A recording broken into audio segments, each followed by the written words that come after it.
fall of Icarus Daedalus, the brilliant inventor, sat hunched over his workbench in a small workshop deep within the labyrinth of Crete. The distant sound of a drum echoed through the maze, a reminder of the endless corridors that kept him imprisoned.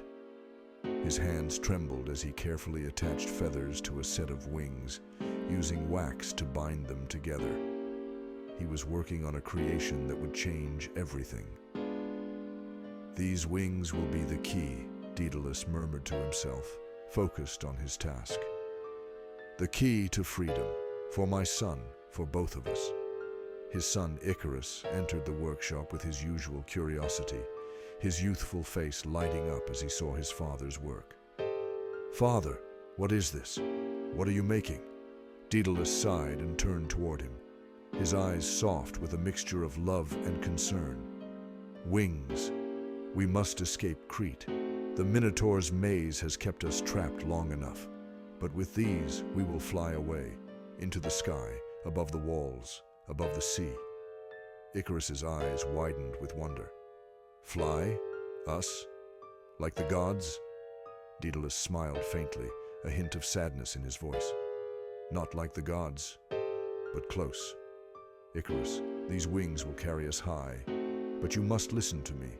There are rules we must follow. Do not fly too low, or the dampness of the sea will weigh you down. And do not fly too high, or the sun's heat will melt the wax." Icarus grinned, his youthful excitement shining through. "I'll be careful, father. I promise." The next day, the two stood on the edge of a cliff, overlooking the sea, the wings strapped to their backs. The wind carried the promise of freedom as they prepared to take flight.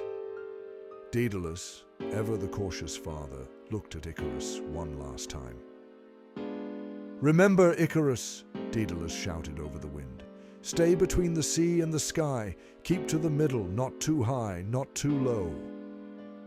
Icarus, filled with exhilaration, nodded but already felt the urge to soar higher. With a mighty flap of his wings, he lifted off the ground, and soon he and his father were gliding through the air, feeling the wind rush past them. "I feel it, father!" Icarus shouted joyously. "The wind! The freedom! I'm soaring!" Daedalus called out, but his voice was lost in the wind.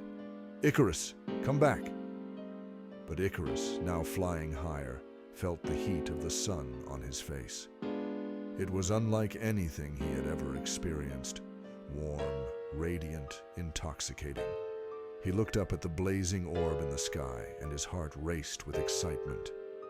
"The sun," he laughed to himself. "It feels so warm. I can almost touch it, just a little higher." Ignoring his father's warnings, Icarus climbed higher into the sky, his wings beating with a newfound confidence. As Icarus soared ever higher, the sun's rays grew stronger. The wax holding his wings together began to soften, and the feathers started to come loose. Icarus's heart began to race as he felt the first signs of disaster. "No, no!" he cried out, feeling the wings weakening.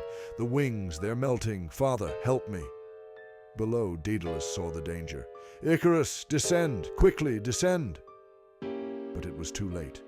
The wings disintegrated, and with a cry of terror, Icarus plummeted toward the sea below. The sky, once so beautiful, now seemed distant and cold as he fell, faster and faster, the sound of rushing wind filling his ears. In the distance, Daedalus watched helplessly, his heart shattering as his son disappeared from view. The sky, once full of hope, now held only silence. The stage was dark when Daedalus appeared again, standing alone in the quiet aftermath of tragedy. He approached the edge of the stage where the remains of the wings lay scattered. His hands trembled as he picked up a broken feather, his eyes filled with sorrow. "Oh, my son," Daedalus whispered, barely able to speak. "I warned you. I warned you. The sky is not for mortal hands. We were never meant to fly so high." He looked out toward the audience, his voice heavy with grief. "The gods gave us gifts, yes, but they also gave us limits. Icarus, he sought to defy those limits, and in doing so he fell, as all those who try to rise above their place in the world must.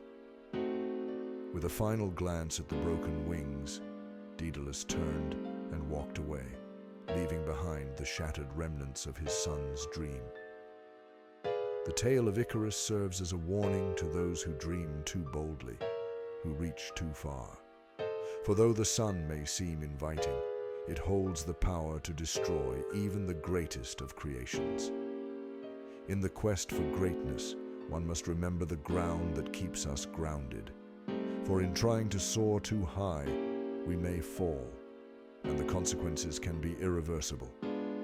And so the myth of Icarus lives on, reminding us that freedom, while beautiful, must be tempered with wisdom. The end. Thanks for watching. Be sure to like, comment, share, and subscribe. Be there when the next journey begins.